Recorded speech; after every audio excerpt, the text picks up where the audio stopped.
Ողջույն բոլորին։ Ուրիշի ընտանիքը հեռուստասերիալի զարգացումները հասել են մի կետի, որտեղ ստի և կեղծիքի պատերը վերջնականապես փլուզվում են,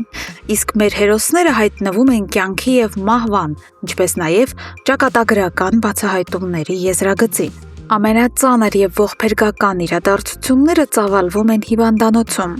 Թամար տատի մոտ ախտորոշվում է սրտի կաթված։ Այս ահռելի սթրեսը, որը նա ապրեց իր իսկ որդու դավաճանության պատճառով, չէր կարող մնալ անհետևանք։ Էլիզի զանգից հետո հիվանդանոց են շտապում թե Նորոն, թե լպրծուն Բաբկենը։ Վերջինս սկզբում փորձում է խաղալ անհանգիստ և որդիական սիրով լցված տղամարդու դերը, իբր իրեն կոտորում է մոր վիճակի համար։ Սակայն նրա իրական դեմքը և վախը ջրի երես են դուրս գալիս այն պահին, երբ Էլիզն անմեղորեն հայտնում է, որ տատիկը վատացել էր հենց այն ժամանակ, երբ ցանկանում էր տունը ձևակերպել Նորոյի անունով։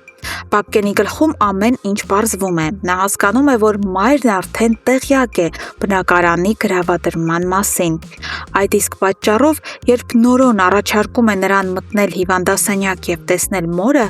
Բաբկենը հայտնվում է խուճապի մեջ և փորձում խուսափել այդ հանդիպումից։ Նրա այս տարօրինակ վարքագիծը զարմացնում է Էլիզին ու Նորոյին, և Բաբկենը ստիպված, վախը սրտում մտնում է ներս։ Հիվանդանոցի միջանցքում Էլիզի և Նորոյի զրույցը բացահայտում է այս ընտանիքի ողջ ողբերգությունը։ Էլիզը հուզված նշում է, թե որքան ցավալի է տեսնել, որ տատիկն իր ամբողջ կյանքը նվիրեց և սպասեց Բաբկենի վերադարձին, բայց հիմա, երբ պետք է վայելեր որդու ներկայությունը, գտնվում է մահվան եզրին։ Նորոյի պատասխանը, սակայն, չափազանց սթափեցնող է և ճշմարտացի։ Նա հիշեցնում է քրոջը, որ սա եղել է հենց Բաբկենի ընտրությունը։ Եթե նա իրոք սիրեր մորն ու ցանկանար նրա կողքին լինել, ապա շատ ավելի շուտ կվերադառնար Հայաստան։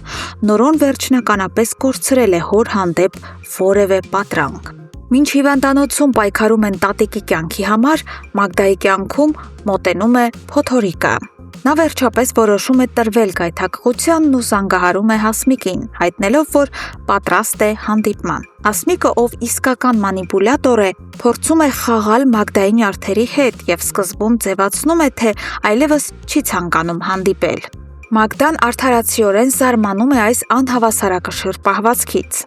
Բայց ի վերջո նրանք պայմանավորվում են հանդիպել։ Սակայն ճակատագիրն այլ պլաններ ունի Մագդայի համար։ Երբ նա պատրաստվում է գաղտնի դուրս գալ տանից, պատահաբար ականջալուր է լինում Արշակի և Լանայի հեռախոսազրույցին։ Այն, ինչ նա լսում է, պարզապես շոկի է ենթարկում նրան։ Արշակը հուսահատ համոզում է Լանային վերջապես պատմել Մագդային ճշմարտությունը, քանի որ ինքն այլևս չի կարող շարունակել խաբել նրան և թաքցնել նրա կյանքի կարևորագույն գաղտնիքը։ Մագդան քարանում է։ Նա դեռ չգիտի, թե կոնկրետ ինչի մասին է խոսքը, բայց հասկանում է, որ Հասմիկի ակնարկները դատարկ չէին և որ իր ողջ կյանքը կառուցված է մի ահռելի ստի վրա։ Սիրելի հետևորդներ, իրավիճակն այնքան լարված է, որ ուզում եմ ձեզ երկու հարց ուղղել քննարկման համար։ Առաջինը. ինչպես կվարվի Բաբկենը հիվանդասենյակում, երբ մնա մոր հետ մենակ։ Ներողություն կխնդրի իր ստորության համար, թե կսկսի շանտաժի ենթարկել կաթվածահար եղած մորը, որպեսզի վերջինս ոչինչ չպատմի Նորոյին։ Եվ երկրորդ հարց. Մագդան լսելով Արշակի խոսակցությունը կպահանջի ճշմարտությունը հենց նրանից, թե այնուամենայնիվ կգնա Հասմիկի հետ հանդիպմանը գաղտնիքը թշնամու շուրթերից լսելու համար։ Գրեք ձեր կարծիքները մեկնաբանություններում, ինձ միշտ շատ հետաքրքիր է կարդալ դրանք։ Շնորհակալություն դիտելու համար։